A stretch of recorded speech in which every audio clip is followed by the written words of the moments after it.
मुलांनो, बोधकथेचं नाव आहे श्रद्धेचे फळ. एक संस्थान असतं. त्या संस्थानामध्ये एक माणूस एके दिवशी येतो आणि त्या ठिकाणी असणाऱ्या त्या सहपुजाऱ्याला भेटतो आणि म्हणतो, पुजारी काका, मी आपल्या संस्थानमध्ये 10 वर्षापूर्वी 1 लाख रुपयाची देणगीची पावती फाडलेली आहे. मग पुजारी त्याला म्हणतात, आता कितीची फाडायची? तो म्हणे, नाही हो, आता मला पावती नाही फाडायची. अहो, मी जी 10 वर्षापूर्वी पावती फाडलेली ना 1 लाख रुपयाची, ती देणगी मला परत पाहिजे हो. पुजारी त्याच्याकडे बघतो. पुजारी म्हणतो, आजपर्यंत असा एकही माणूस मी पाहिला नाही की जो दिलेली देणगी परत मागायला या ठिकाणी आलाय. पुजारी त्या माणसाला म्हणाला, नाही हो काका, हे शक्य होणार नाही. ते म्हणे, नाही हो, मला खूप गरज आहे, मी फार खूप आशेनं आलोय. त्यावर तो माणूस विनंती करू लागला. शेवटी सहपुजाऱ्यानं नकार दिल्यानंतर त्यानं सांगितलं की मला मुख्य पुजाऱ्याला भेटायचंय. सहपुजाऱ्यानं सांगितलं की मुख्य पुजारी आता आरतीची वेळ होईल, संध्याकाळच्या वेळी ते या ठिकाणी आरतीला येतील, मग त्यावेळी तुम्ही त्यांना भेटा आणि बोलून घ्या. हा त्या ठिकाणी वाट बघत थांबला. आरतीची वेळ झाली. सहपुजारी त्या ठिकाणी आरतीची तयारी करत होते.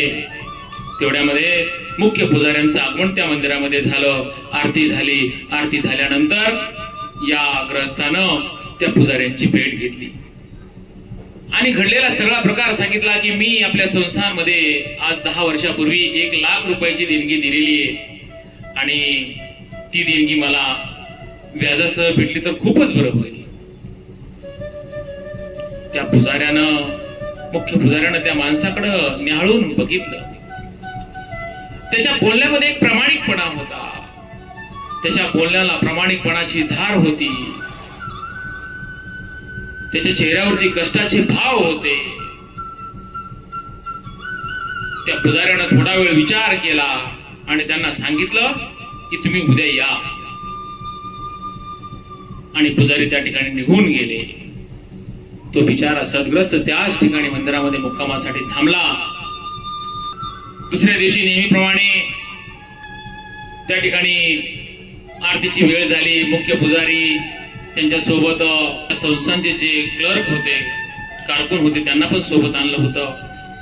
त्या माणसानं ती पावती आपल्या कारकुनांना दाखवली, त्याची खातरजमा केली की त्याच संस्थांची ती पावती होती 10 वर्षापूर्वीची.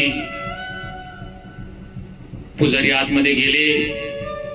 त्यांनी हातामध्ये एक पुडकं आणलं, त्या ग्रस्ताच्या हातावरती ठेवलं. देवासमोरचा प्रसाद त्या माणसाच्या हातावरती दिला. त्या माणसानं ते पुडकं उघडून पाहिलं तर ते 5 लाख रुपये होते. तो माणूस म्हणाला, नाही हो, मी फक्त 1 लाखच दिले होते. त्या पुजाऱ्यानं सांगितलं, ज्यावेळी तुम्ही हे दान दिलं होतं त्यावेळी तुमची परिस्थिती चांगली होती. आज तुमची परिस्थिती बिकट झाली, परंतु तुमची देवावर असणारी जी श्रद्धा आहे ही कायम आहे. म्हणून मी तुम्हाला ही मदत देतोय. ज्यावेळी तुम्हाला वाटेल त्यावेळी तुम्ही या ठिकाणी येऊन हवं तेवढं दान करू शकता. असं म्हणल्यानंतर त्या ग्रहस्थाने परमेश्वराला हात जोडले. तो प्रसाद ग्रहण केला आणि त्या ठिकाणून तो निघून गेला. हे झाल्यानंतर बाकीचे सगळे जे संस्थानिक होते, संचालक होते, बाकीचे सहपुजारी होते, त्यांनी या मुख्य पुजाऱ्याला विचारलं, अहो, तुम्ही जर असं करत गेलात, प्रत्येकानं दिलेलं दान जर त्यांना परत देत गेलात तर आपल्या संस्थानाचा बोऱ्या वाजेल. त्या पुजाऱ्यानं सगळ्यांना एक प्रश्न केला, या गेल्या 10 वर्षामध्ये मला आजपर्यंत या ठिकाणी दिलेलं दान परत मागण्यासाठी आलेल्या एखाद्या माणसाचं नाव सांगाल का? सगळ्यांनी खाली बघितलं. आतापर्यंत एकही असा माणूस नव्हता की जो दिलेलं दान परत मागायला आलेला होता. हा लाखो लोकांमधला देवावरती निष्णांत श्रद्धा असणारा एकमेव भक्त मला या ठिकाणी दिसलाय.